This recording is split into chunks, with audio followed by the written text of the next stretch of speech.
जाए तो बताओ हित तो कैसे भगाए दें।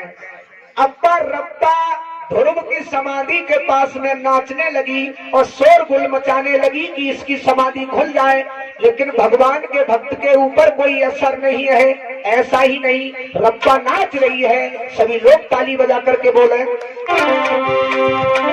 बोली रब्बा। अरे चाहे नाच कूद के और झाले मेरी बहना उमर उमर को मारो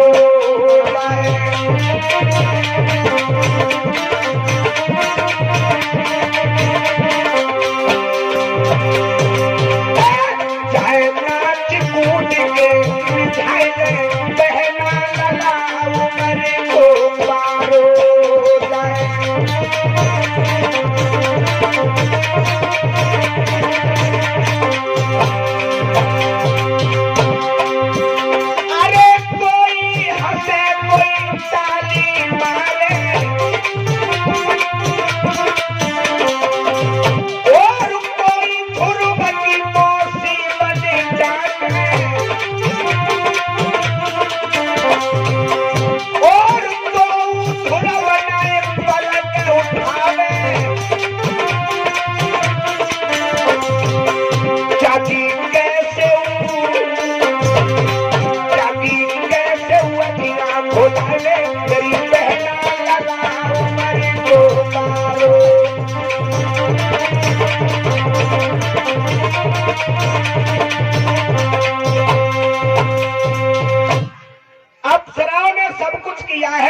सज्जनों ध्रुव की समाधि पे कोई असर नहीं पड़ा।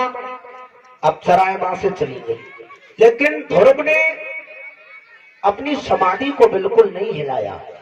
अंत समय में हवा चलना बंद हो गई, आकाश हिल गया, ब्रह्मांड हिल गया, देवताओं की दम घुटने लगी। अंत समय में भगवान को झटका लगा, बाजी बा ये तो कोई मेरा भक्त लगा हुआ है। अंत समय भगवान को सज्जनों प्रकट होना पड़ा। जैसे ही भगवान आए हैं, भगवान भी खड़े हो गए, ध्रुव फिर भी नहीं हिले।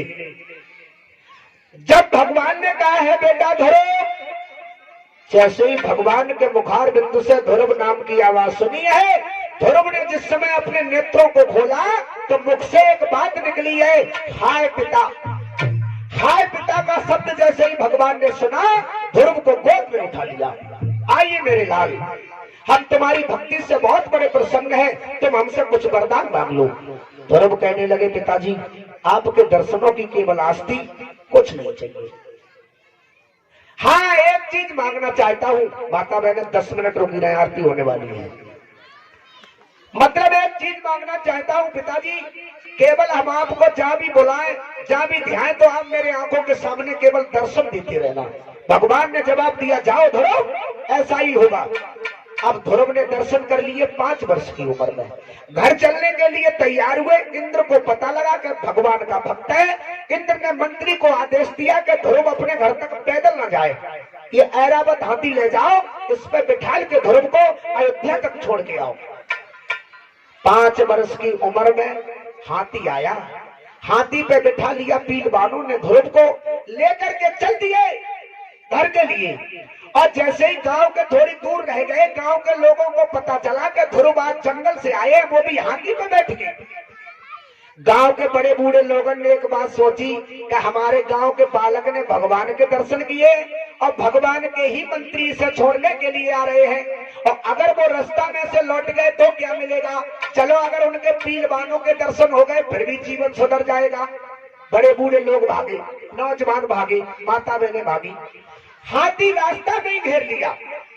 हाथी रास्ता में जब घेर लिया, ध्रुव ने अपने बड़े बूढ़े लोगों को देखा तो पीलवान से इशारा किया, ए पीलवान, अपना हाथी जरा रोको।